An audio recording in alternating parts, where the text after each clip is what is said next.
জনতা গড়ে তুলো একতা গড়ে তুলো একতা স্বেচ্ছাসেবক জনতা স্বেচ্ছাসেবক জনতা গড়ে তুলো একতা গড়ে তুলো একতা স্বেচ্ছাসেবক জনতা শুভ শুভ শুভ দিন স্বেচ্ছাসেবক জন্মদিন স্বেচ্ছাসেবকের জন্মদিন শুভ শুভ শুভ দিন শুভ শুভ শুভ দিন স্বেচ্ছাসেবক জন্মদিন স্বেচ্ছাসেবক জনতা গড়ে তুলো একতা পাঁচতঙ্গনগর ইউনিয়ন থেকে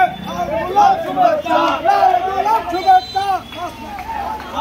পাঁচতঙ্গনগর পক্ষ থেকে লাল গোলাপ শুভেচ্ছা আমাদের পক্ষ থেকে লাল গোলাপ শুভেচ্ছা লাল গোলাপ শুভেচ্ছা আমাদের পক্ষ থেকে লাল গোলাপ শুভেচ্ছা লাল গোলাপ শুভেচ্ছা পক্ষ থেকে শুভ শুভ শুভ দিন শুভ শুভ শুভ দিন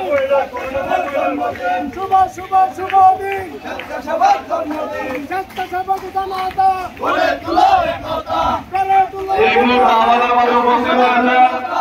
3 নম্বর উত্তর ইউনিয়ন স্বেচ্ছাসেবক দলের সংগ্রামী আহ্বায়ক স্বেচ্ছাসেবক আগামী ইউনিয়নের একটি শান্তিতে আমাদের উপস্থিত হয়েছেন এই মুহূর্তে পাঁচতঙ্গনগর ইউনিয়ন থেকে পাঁচতং ইউনিয়ন স্বেচ্ছাসেবক দলের আহ্বায়ক মঞ্চ সদস্য সচিব ইয়াসিন